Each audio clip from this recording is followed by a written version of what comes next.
this section we'll be talking about the concept of measurement of central tendency.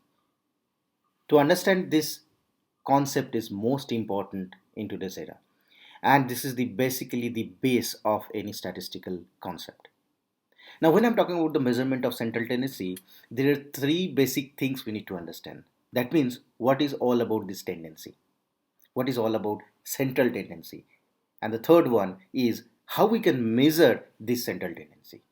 So if you can divide this particular line, measurement of central tendency, into three different parts, I will tell that focus on tendency to understand what is central tendency, and definitely how we can measure the central tendency. Now, I can easily explain that, but let's take two examples. All of us, we know that we have played cricket, right? So you can use this cricket ball. Today I will use this cricket ball and one basketball, okay, to explain you that what is the measurement of central tendency, how the data is calculated, collected, and calculated the measurements of central tendency. Now let's take an example that each and everybody we know how to play the cricket, okay, in an international way. Now you know in the cricket there are two sides, one this wicket and this side will be the wicket, right, in short, and the bowler will be there who will try to hit this wickets or the stumps bowling like this, right? So even if he balls like this, what happens in a specific place or the distance from here to here, in a specific distance, more distant, most of the cricket balls, it will fall. Now let's try to understand this statistically. Now let's say that we're 22 years distance in between this. Let's say for the sake of example and understanding, let's say this is 20 feet distance in between this stump to this stump, right? And I'm telling you, one bowler, or let's say you try it next time whenever you're trying to play it. I'm telling you, there is no restriction, okay? Only thing is you have to hit the wicket, right? That is your main intention to talk about. And you do the bowling and try to understand that where this ball is touching the ground, right? So similarly, if you are a bowler like this, you are trying to bowl and balls will fall here, it will go like this, it will go like this, it will go like this, or it may be possible in some cases it will go like this or it will go like this, right? So let's take an example initially that these balls, most of the balls are hitting this place. That means this is nothing but, let's say, 12 feet from here, right? And this is 8 feet from here. Now what is happening? I'm trying to draw one graph. So this side I will talk about the frequency, okay, and this side I'm talking about the distance. Any doubt in this? Hopefully not, right? So I'm talking about xi in this section, this side, x side, and frequency this side, right? So you will see, let's say this is 12 feet, this is 18 feet, this is 20 feet, this is 10 feet, this is 8 feet, and so on and so forth. So the moment you are trying to measure these points where this ball, cricket ball, is hitting the ground, you will see the maximum balls will hit around this 12 to 10 like this, and one or two few balls will touch outside of the range, let's say here or let's say here, okay. Now these are the data points which you have got after throwing, let's say, 100 times. Now in any research, generally we could take the sample size to some extent 384 or approximately 4 data points, to do any kind of analysis. So as this is a practical one and you can or bowlers can bowl multiple times, so I'm considering that we have collected more than 400 data points like this, right? Okay, like this. Similarly, if you draw or take these points under consideration, you will get maybe the curve like this, right? Wherein we tell that most of the data points are falling under this region. Okay, great. And these points, those which are outside of the region, we call it outliers.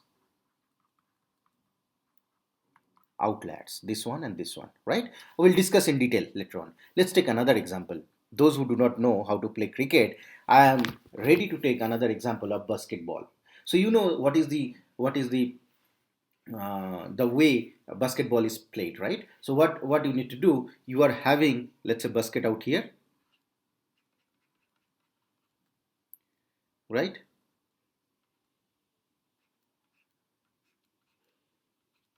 This is a pole,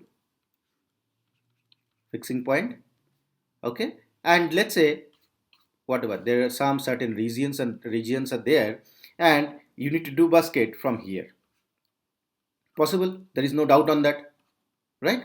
So you need to do this basket, and what will happen, the ball which is there in your hand, you'll have to put it into the basket.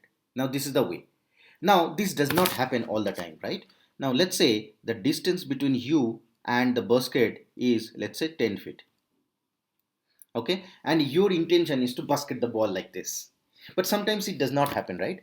We are expecting that all the balls or the balls will go here, will put here, but it does not happen. Sometimes ball will hit here, sometimes ball will hit here, and then it will come, and so on and so forth, right? So if you see, most of the time, okay, considering that you are a very good basketball player, very good basketball player, that means most of the time you will be able to put the ball into this basket, right? So what happens, I'm taking again, let's say this is 9 feet, this is 8 feet, this is 10 feet, right? So if I draw the similar concept, whatever we have drawn like this side is frequency, and this side will be the distance from you to the basket, right? We will calculate and we will find the data points are like this, and I'm telling you, these are all the random data points, right? Random data points. I'm not taking any pre-measurable or pre-measured data points to explain you this measurement of central tendency, right? So if I try to draw like this, I will get the curve. It may be like this, may not be completely identical, both the sides are symmetric, both the sides, but sometimes we'll be getting like that, and definitely there also will be getting some outliers out like this. Now both the cases, though these are the random samples I have taken, right? Random samples, both the cases I have taken random samples, that means random data points, this one x1, x2, x3, x4, x5, x6, and so on and so forth.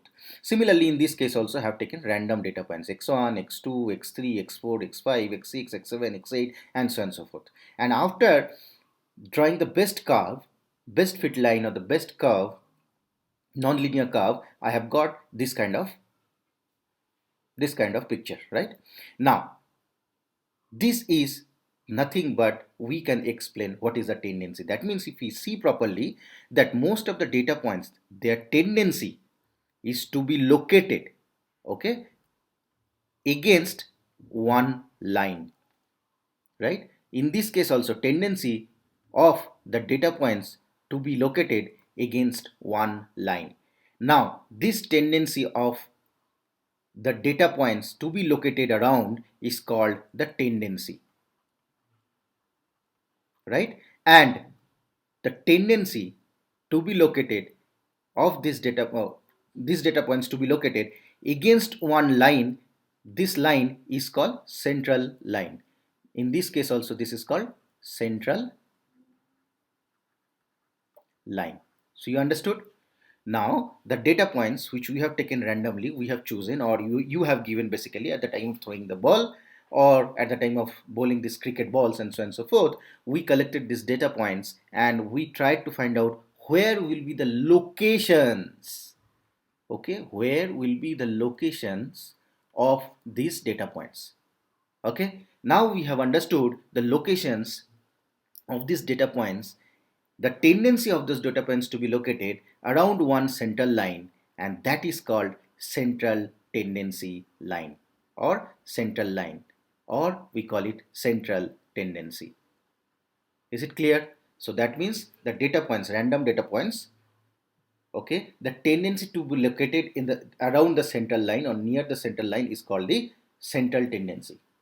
So we have understood what is tendency, we have understood what is central tendency. Now there's a part how we can measure it. Now if we see, the measurement of the central tendency is nothing but this line. So that means where it is located, right? And that is nothing but the measurement of this central line. And this is done by in three different manners. One is mean, median, and mode. Is it clear? That means to measure the central tendency, we will try to measure the mean, median, mode of that particular data set. And that is nothing but the measurement of central tendency. Right? And all of these things, mean, median, mode calculation, and all of those three means, okay, mean, median, mode, okay, in mean, arithmetic mean, geometric mean, and harmonic mean, these three things. In mean, there are three different types of mean: arithmetic mean, geometric mean, and harmonic mean, which we'll be discussing in the subsequent next slides and all, right? All of those three things together we call the Pythagorean means. Is it clear? That means let's make a summary right now. Okay, measurement of central tendency is nothing but to find out how, what is the tendency of the data points located near the central line, and this measurement of central line is nothing but measuring mean, median, and mode.